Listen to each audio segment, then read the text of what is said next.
serba, obrolan serba ada, selalu ada untukmu.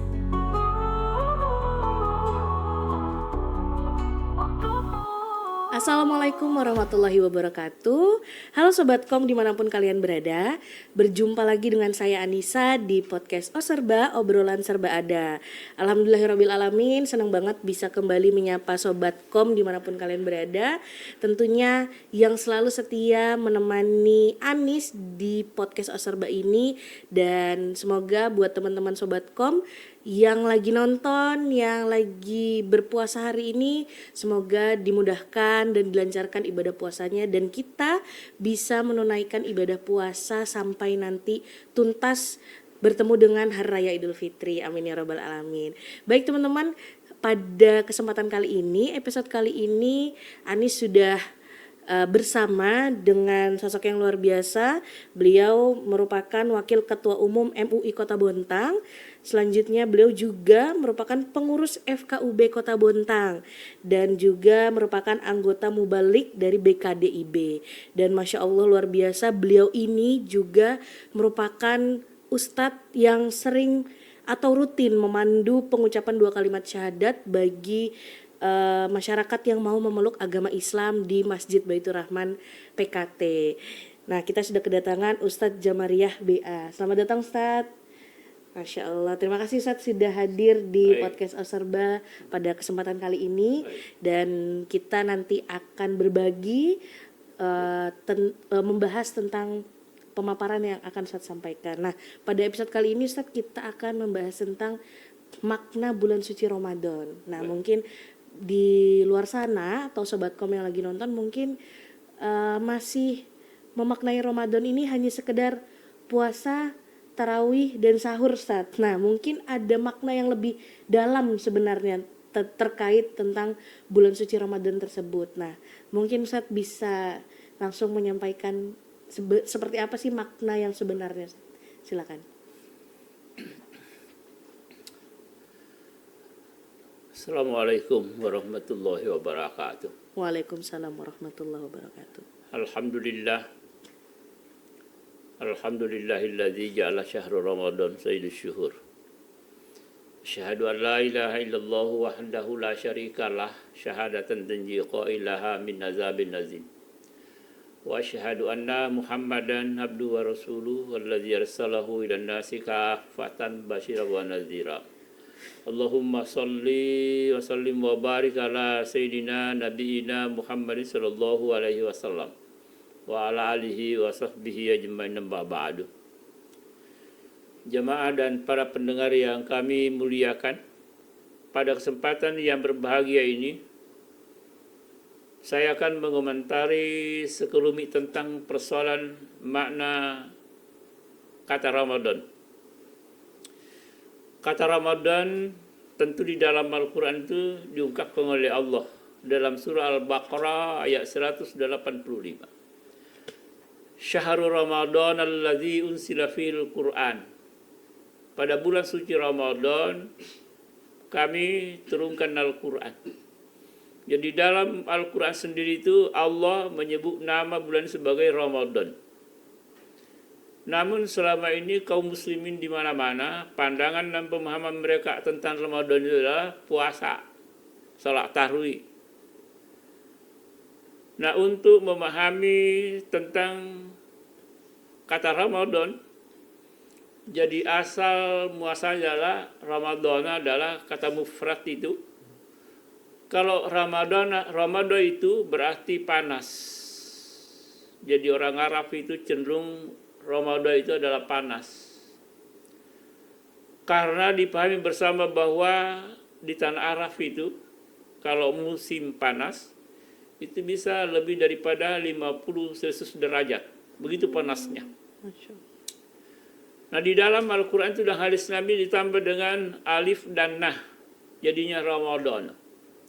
Ramadan berarti lebih panas daripada kata Ramadan.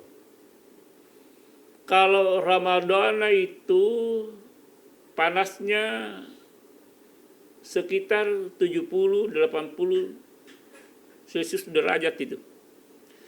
Kalau itu datang, musim itu datang, maka tumbuhan di kota Mekah dan sekitarnya itu tidak ada yang bisa tumbuh dan tidak ada yang berkembang. Semuanya hangus. Bahkan ketika Ramadan terjadi panas itu, maka orang-orang yang sedang berada di kota Mekah dan sekitarnya, orang yang sedang umroh ketika Ramadan, kan sebagian juga kaum muslim itu suka pergi umrah ketika Ramadan. Mengapa? Karena orang-orang yang pergi umrah ketika Ramadan, dia memperoleh nilai pahala sama dengan haji. Oh, Masya Allah. Itu hikmahnya. Bahkan ada yang berniat untuk lebaran di sana. Masya Allah. Karena itu nilai umrahnya orang yang Ramadan itu sama nilai pahalanya kalau kita berhaji. Hadirin dan para pendengar yang kami muliakan. Nah, ketika Ramadan hadir itu, maka seluruh orang yang berada di sana dilarang keluar dari rumahnya atau dari hotel. Kalau dia keluar, maka sangat dikhawatirkan dia akan mengalami, ya bisa dengan kehabisan cairan karena panasnya. Dehidrasi, Ustaz. Ya, dehidrasi dalam dirinya. Itu yang dikhawatirkan oleh seluruh pembimbing jamaah ketika datang musim Ramadan itu. Nah, kalau Ramadannya kembali lagi itu adalah sampai pohon-pohon, tanaman-tanaman tidak ada yang bisa tumbuh. Sehingga populer di dalam sejarah perkembangan Islam itu bahwa memang orang Arab itu, tanah Arab itu ada musim panas. Sehingga susah menemukan tanaman dan tumbuhan di kota Mekah dan sekitarnya. Sejak dahulu kala hingga hari ini. Kalau saat ini jamaah di luar Arab melihat tanaman tumbuhan ada, itu adalah tumbuhan yang ditanam oleh generasi dewasa ini dengan catatan itu disiram secara normal. Tanpa itu tidak bisa tumbuh dengan baik. Apalagi daerah itu ada daerah pasir dan gunung. Hadirin dan para pendengar yang kami muliakan, oleh karena itu kenapa orang-orang Islam itu sebagian memohon, meminta kepada Allah agar ia meninggal ketika Ramadan. Kenapa begitu? Karena makna kata Ramadan itu adalah penghangus. Menghanguskan seluruh kesalahan dan dosa-dosa yang telah dilakukan oleh umat Islam selama 11 bulan yang lalu. Sebagaimana sabda Nabi, "Man shoma Ramadhana imanan wa ihtisaban, ghufira lahu ma taqaddama min dzambihi." Yang artinya barang siapa orang yang puasa Ramadan dengan dasar iman dan penuh dengan hati-hati, punya sifat wara', maka dosa-dosanya akan dimaafkan oleh Allah selama setahun yang lalu, 11 bulan yang lalu. Pandangan dan pemahaman ini mengantarkan sebagian orang meminta kepada Allah semoga dia meninggal ketika Ramadan. Karena seluruh orang yang meninggal ketika Ramadan itu, maka dia bersih dari segala noda dan dosa, tidak punya dosa. Itu sesuai dengan konsep Nabi. Hadirin rahimakumullah, tapi dalam hadis itu Nabi menjelaskan bahwa tentu dasar iman. Punya keyakinan akan kebenaran perintah puasa itu yang ada dalam Al-Quran dan hadis Nabi. Lalu yang dimaksud dengan wahtisaban penuh kehati-hatian itu punya sifat wara' dalam arti bahwa orang yang sedang puasa itu diharapkan agar bukan sekedar menahan mulutnya makan dan minum, tapi mampu menahan komponen-komponen lainnya dari dirinya agar puasanya betul-betul memperoleh pahala yang paripurna pada hari-hari Ramadan itu. Hadirin para pendengar yang mulia, oleh karena itu yang puasa itu diharapkan telinganya puasa, penglihatannya puasa, pikirannya juga puasa. Dalam arti ketika engkau puasa diharapkan kalau ada orang bicara tentang keburukan tetangga, keburukan siapa, mohon tidak ikut berkata ya benar ya benar. Kata-kata Nabi, barang siapa orang yang ada orang cerita tentang kejelekan orang lain, lalu dia katakan ya benar, maka dia juga sama dengan orang yang sedang menyampaikan keburukan dan kejelekan orang. Nah, oleh karena itu, mengapa ketika kita puasa itu perlu menahan komponen-komponen lainnya? Termasuk pandangan juga perlu dipelihara ketika puasa, pikirannya juga dipelihara. Jangan sampai ketika puasa justru muncul sifat yang namanya adalah hasad, dengki. Ada pikiran dari mana uangnya si A itu kok bisa beli mobil bagus seperti itu, padahal upahnya gajinya sama dengan saya. Itu kan contoh-contoh orang yang punya sifat iri dengan orang lain. Nah, kita ketika puasa ini mendidik diri kita masing-masing untuk terjauh daripada sifat-sifat itu. Karena itu Rasulullah ingatkan dalam sabdanya, kam min sha'imin laisa lahu min siyamihi illal ju'i wal atash. Artinya itu sebagian orang yang puasa itu tidak ada yang diperoleh dari puasanya kecuali hanya lapar dan haus. Siapa itu? Itu tadi orang yang mulutnya tidak makan, tidak minum, tapi hal-hal yang di luar itu, mendengarkan orang menggibah orang, memfitnah orang, dia ikut nimbrung di dalamnya, dan dia juga terkadang punya rasa iri kepada orang lain. Nah, oleh karena itu tentu hal-hal ini perlu dibiasakan dalam diri dalam bulan suci Ramadan, sehingga harapan kita setelah nanti Ramadan berlangsung, setelah bulan puasa selesai, maka sifat-sifat yang mulia itu tetap mampu diwujudkan di dalam diri masing-masing. Kalau sudah berumah tangga nanti, maka tidak akan pernah menceritakan keburukan suaminya atau keburukan istrinya. Mohon maaf, ini kan terkadang ada orang setelah berumah tangga itu justru kalau ngobrol suka menceritakan kejelekan suaminya. Itu kurang bagus itu. Ada juga di antara mereka kalau ngobrol sama-sama laki-laki suka menceritakan kekurangan-kekurangan istrinya. Itu tidak boleh. Dalam rangka apa? Menghindari hal seperti itu tadi, bahwa puasanya telah sukses membangun pribadinya menjadi kepada seorang muslim yang betul-betul memahami akan makna kemuliaan dan keistimewaan bulan suci Ramadan. Hadirin para pendengar yang mulia. Nah, oleh karena itu di dalam menjalani berbagai macam ibadah dalam bulan suci Ramadan ini diharapkan betul-betul kita mampu memperoleh maghfirah Allah, dosa-dosa dimaafkan oleh Allah, dan maghfirah Allah yang kita raih di dalam bulan suci Ramadan ini itu diharapkan nanti memperoleh ridha Allah, karena maghfirah Allah setelah itu akan menuju kepada rahmatullah, rahmat Allah yang kita akan capai dan ridha Allah kita akan capai. Hadirin dan para pendengar yang mulia, nah oleh karena itu ketika kita puasa ini, maka diharapkan pula tentu amalan-amalan lainnya perlu kita lakukan. Selain keyakinan dan pandangan baru bahwa adalah penghapus, akan menghapuskan seluruh dosa-dosa kita, maka juga sekaligus diharapkan ketika Ramadan itu ada kesadaran mendalam untuk melakukan, diantaranya adalah mau infak dan sedekah ketika Ramadan. Karena seluruh sedekah dan infak yang dilakukan oleh kaum muslimin ketika puasa itu, dia akan memperoleh pahala yang berlipat ganda. Sebagaimana firman Allah, masalul ladzina yunfikuna amwalahum fi sabilillah kamathali habbatin ambat sab'a sanabila fi kulli sumbulatin mi'atu habba. Yang artinya perumpamaan orang yang menginfakkan, yang mengeluarkan zakatnya ketika dia sedang puasa atau ketika Ramadan itu, maka serupa dengan orang yang menanam sebuah biji, lalu biji itu tumbuh dan berkembang, lalu berbuah 7 tangkai, dan tiap-tiap tangkai itu menghasilkan buah sebanyak 100 biji.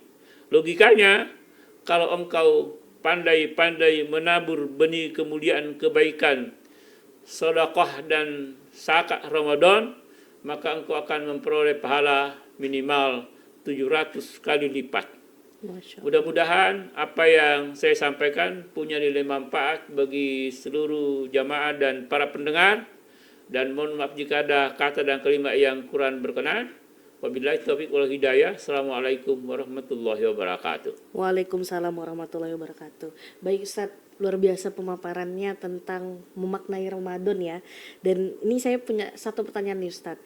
Tadi Ustadz sempat katakan bahwa yang puasa ini bukan cuma perut kita, tapi mulut kita juga harus puasa, telinga bahkan pikiran.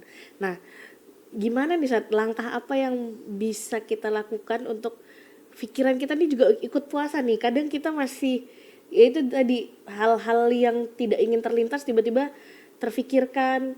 Tadi Ustadz sempat memberi contoh, dia punya mobil baru terus dapat uang dari mana. Nah, apa nih Ustadz langkah-langkah yang bisa kita lakukan untuk menghindari pikiran-pikiran tersebut? Jadi pikiran kita nih harus ikut puasa gitu biar pahalanya lengkap lah, pahalanya paripurna gitu. Ya, gimana Ustadz?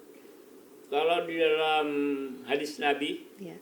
tentang membatasi pikiran yang suka ngawur kemana-mana, Iya. itu menurut saya itu ngawur dan itu suka menimbulkan fitnah atau hasad, rasa tidak enak melihat orang lain.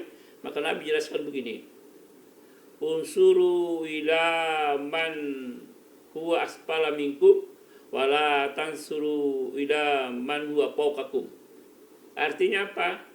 Untuk menjauhkan alam pikiran daripada hal-hal seperti itu, maka kata Nabi, kamu hendaknya memandang, melihat orang-orang yang kehidupan ekonominya lebih rendah daripada dirimu. Dan jangan pernah kamu suka memandang orang-orang yang ekonominya lebih maju daripadamu. Jadi untuk membangun itu, jangan suka melihat orang yang punya kekayaan, punya kendaraan, punya rumah yang lebih mewah daripada dirimu. Tetapi kamu harus melihat orang yang tidak punya kendaraan, jalan kaki kemana-mana. Atau sewaktu kamu datang ke pasar, lihat penjual-penjual di pasar itu yang hanya jual tomat, cabai. Kalau cabai sekarang nggak tinggi untungnya, tapi kalau jual kecil-kecil itu untungnya paling dapat 5.000, 2.000 satu bagian itu. Tapi manusia seperti itu, yang penting dia berpikir hari ini aku dapat beli beras 1 kilo. Kalau dia sudah bisa membeli beras 1 kilo, dia sudah merasa nyaman. Karena kalau punya anak 2 orang, 3 orang, cukup dimakan sehari semalam. Itu contoh-contoh untuk menghindari agar pikiran itu tidak suka hasad kepada orang, melihat orang-orang yang telah maju. Masya Allah. Jadi memang kita ibaratnya harus melihat ke bawah ya Ustaz ya daripada ke atas. Iya, iya. Jadi Islam menyuruh kita seperti itu. Jadi langsung dalam rangka itu jadi enak. Iya. Jadi Rasulullah langsung yang menyuruh kita ya Ustaz kalau untuk menghindari pikiran-pikiran tersebut, kita harus lihat nih yang di bawah kita seperti apa kondisinya biar kita tetap tunduk lah, kita tetap punya rasa rasa prihatin ya Ustaz ya. Prihatin kepada mereka, tapi kita melihat itu kan ada rasa alhamdulillah, saya diberi rezeki oleh Allah, ya. Lebih memadai. Masya Allah. Disyukuri, pokoknya disyukuri yang Allah telah berikan kepada kita. Iya, intinya belajar bersyukur Ustaz ya. Iya. Masya Allah. Terima kasih Ustaz Jamaria atas pemaparannya luar biasa hari ini untuk memaknai Ramadan benar-benar luas ya Ustadz ya. Dan terima kasih juga buat Sobatkom dimanapun kalian berada sudah menyaksikan episode kali ini. Dan jangan lupa kalian yang mau menyaksikan kita tetap buka channel YouTube Radio Praja TV dan teman-teman juga bisa saksikan kita lewat aplikasi di Android namanya Radio Praja TV. Teman-teman bisa download di Android teman-teman. Dan sekian dari saya, Anissa pamit undur diri. Wassalamualaikum warahmatullahi wabarakatuh. Waalaikumsalam warahmatullahi wabarakatuh. Serba obrolan serbada selalu ada untukmu.